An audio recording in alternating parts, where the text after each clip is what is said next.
Hey guys, how's it going? This is Natinator, and welcome back to the Creepypasta series titled Faith's Game. Now let's get right back into it, so as always, turn out the lights, get comfortable, and let the story continue. The fifth day. Oh God! Jesus Christ! A boy is dead! Oh God, I can't write this down. I'm crying. I'm hanging over a wastebasket. Every time it tries to wriggle into my mind, I can't hold down my guts. I can't think of it, but I'll never forget. I can't write this down, but I have to write it down. Dear God, help me. Dear God, protect me. I went in this morning, and a crowd of nurses were blocking the door. I could only open it slightly at first, but the moment I heard that first blood-curdling scream, I had to get in. I had to see if Faith was all right. I pressed the door open as hard as I could, and knocked a few of the nurses out of the way. I fell on the floor. A few of the children rushed past me and into the transition room, banging on the door. I looked up. Jesus Christ, I looked up. I'll never forget. The boy was just standing there, facing the wall. But God, all the blood. The wallpaper was ripped away. There was nothing left but solid concrete. His face was just digging into the concrete. You couldn't see his face. It was all blood, all of it. The skin was ripped away, the nose gone. It was just non-existent. It had been smeared all across the concrete wall with his blood. The front of his skull just caved. But he just kept going. I couldn't move. I couldn't do anything but just sit there and watch the damn horror again and again.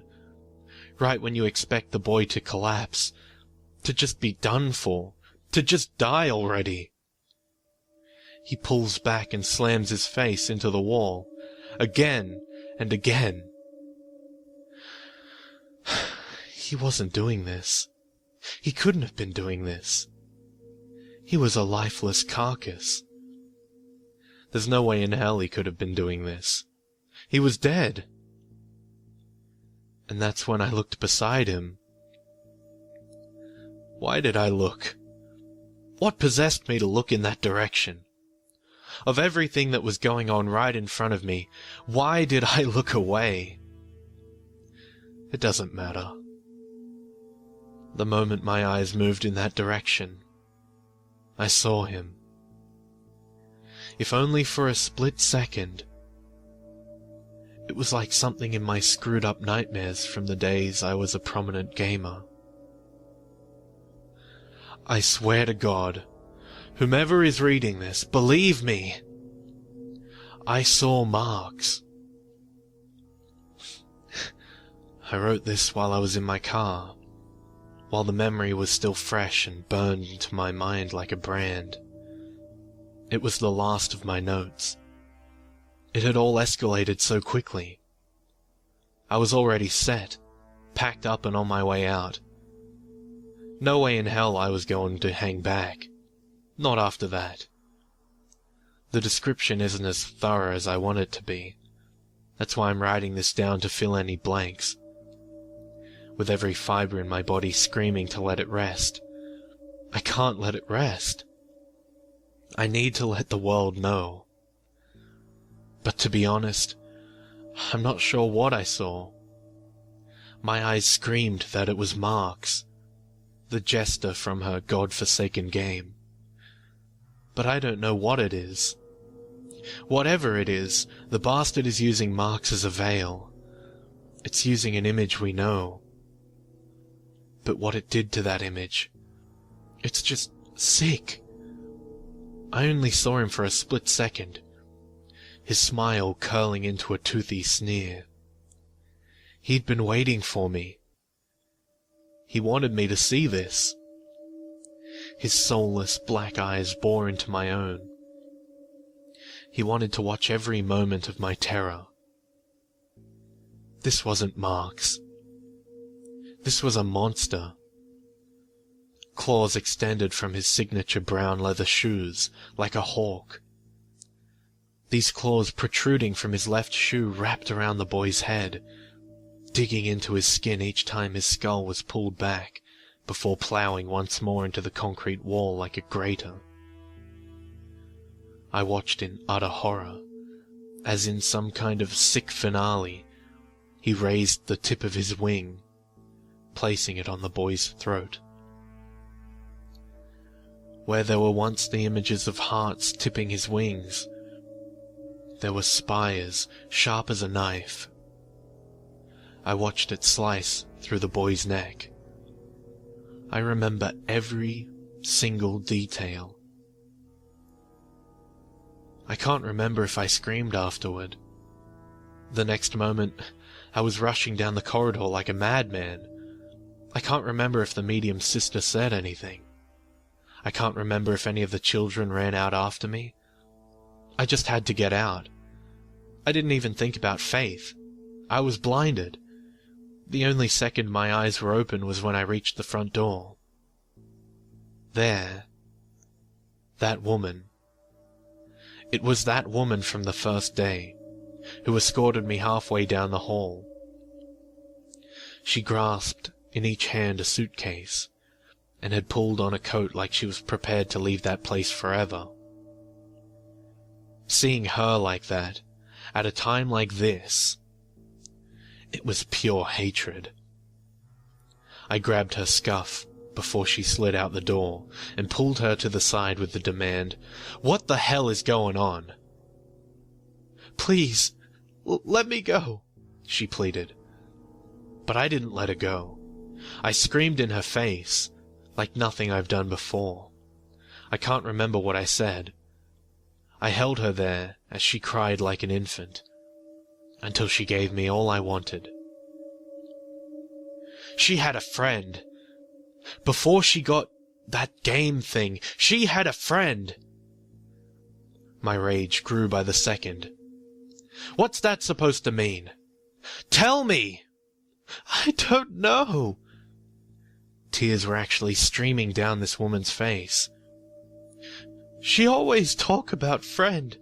She got game. Things start to happen. That's all I know. It made me stop a moment to think. This was suddenly sounding so familiar. My mother and I were always fascinated with anything paranormal, so we pride ourselves in what we know. I suddenly began to take the medium's warning seriously. I shouldn't have been so close-minded about this. I'm sorry, to the medium and her sister. I didn't believe them at first. I should have left. I shouldn't have provoked this demon to this point. Demons feed off of that. Yes, they feed off of fear, off acknowledgement. Acknowledgement. What was her friend's name before she got the game? I already knew the answer. I was just praying to God it wasn't true. Marks. You idiots. You goddamn idiots. Do you have any idea what you've done? The day Faith was given that damn game was the day she was convinced Marks was real. It was the day he was given an image. It was the day whatever demon, whether attached to the game or Faith herself, got some kind of acknowledgement. Oh my God. That was what he wanted. That bloodied message from the other day, "You will believe in me." It all makes so much sense now. Dear God. And I've given him what he wanted. I played the game. I left the asylum that day. I left straight for the city of Baltimore and got the first affordable hotel room I came across. I stayed there the entire day, through the night. I didn't even leave to find some kind of food. I felt as though the moment I opened that door, Marks would be there waiting for me. I believed in him. I believe in him now, and there's no changing that. Seeing is believing, and I can't unsee something like that. I spent the day pacing, trying to calm myself down, drowning my thoughts with television, distracting myself with my artwork, but it never went away. I suddenly got an email from my friend over in California, the one I sent the footage from the DS capture. From cheetahcubs101@gmail.com. Subject: WTF. What the fuck are you messing with, Nikki? Is this some kind of prank? Whatever you're doing, it's not funny. I found this at the end of your crazy-ass recording. There was an attachment. record_edit.wav. When I first listened to this, I didn't believe her. Though it didn't make any sense. I wanted to believe she was pulling some prank of her own. But she wasn't. I never once told her about Spring Grove or what I was doing there. It took me time and time again to make sure what all I was hearing was clear as day. He spoke to me. Such a smart girl, he, she, it says. Such a curious girl, to have come all this way to uncover a secret that's not yours. Curiosity comes with a price and rewards. So, is this reward worth it? Are you willing to pay the price and discover the truth behind Spring Grove Asylum? Because you've found it. I hope you're happy. I hope you enjoy our little game. Because you can span the earth 10 times over before you realize.